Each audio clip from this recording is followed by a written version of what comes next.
death. I bit the side of my thumb and tried not to remember. I couldn't think back to that time again. Footsteps were coming from the cabana. Henry was sauntering across the compound and back to his hut. He was wearing his favorite T-shirt, which featured a motif set out like a multiple-choice questionnaire for relief workers. A. Missionary. B. Mercenary. C. Misfit. D. Broken heart. Henry had ticked B. Mercenary, which was a joke since his family owned half of northeast England. Me, I was a C/D hybrid and soft in the head to boot. In London in the summer of 1985, I was afflicted by a crush, which is a terrible thing to happen to a woman. I met Oliver, the object of my rampant imaginings, at a gala performance of Vivaldi's Gloria at the Royal Albert Hall. I was what was known as a puffette, a publicist in a publishing company, Ginsberg and Fink. I wiggled around in short skirts, legs and sheer black tights crossing and uncrossing in meetings, then kept going on and on about people not being interested in my mind. Funny how at 25 you worry about not being taken seriously and take being a sex object for granted. Later, you take being taken seriously for granted and worry about not being a sex object. Our company chairman, Sir William Ginsberg, liked to put together little gatherings of the arty and the talented from all walks of life, not revealing to the guests in advance who the other guests would be. For all the ill-informed like me, these gatherings were a total nightmare. You feared to ask anyone what they did, lest they turned out to be the author of Love in the Time of Cholera, or one of the Beach Boys. I had been to 3 dinner parties at Sir William's house. I wasn't sure he remembered quite who I was. He employed several young girls and always used to invite 1 or 2 of us along because of our fine minds, presumably. I spent the evenings in a state of awed nervousness, saying very little.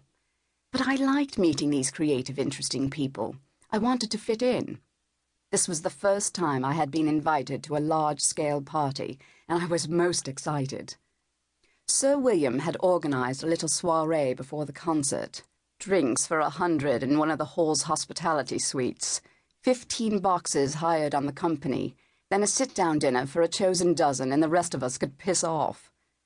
I arrived deliberately late at the Albert Hall, inspected my reflection in the ladies' powder room, and made my way along the deep red corridor to the Elgar room.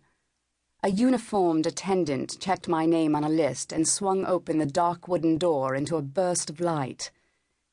The room was golden and all a-glitter, the black-tied guests spilling down an ornamental staircase in the centre of the room and leaning on the gilt balustrades of the higher level. It was bizarre being in a room full of celebrities. You felt as if you knew everyone, but nobody knew you. I set off towards the table where drinks were being served, catching snatches of conversation as I squeezed my way along. Frankly, I have to say, it's not coming off the page. You see, the trouble with Melvin... Jerome, have you got the mobile? I felt a hand on my elbow. The most gorgeous girl in the world. Oh, dear heaven, you look absolutely divine. My heart's going to go this time, I swear it. Absolutely convinced of it. Give me a kiss, my darling, do. It was Dinsdale Warburton, one of my major authors, and an ancient giant of the English stage. Dinsdale had recently written his memoirs for us. He had a worried face, was queer as a coot, and unfailingly kind. But, my darling, Dinsdale's brows were almost meeting in horror, you do not have a drink. But let us get you one. Let us get you one at once. Then his eyes were caught by something over my shoulder. Oh, the most gorgeous man in the world. Dear boy, you look absolutely divine. You know I did love your whatever it was you did the other night. You look so exquisitely clever and pretty. Oliver Marchant was the editor and presenter of a successful and right-on arts program called Soft Focus.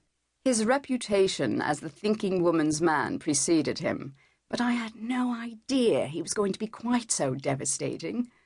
Dinsdale was speaking to me. Have you met this gorgeous man, my darling? Do you know Oliver Marchant? I panicked.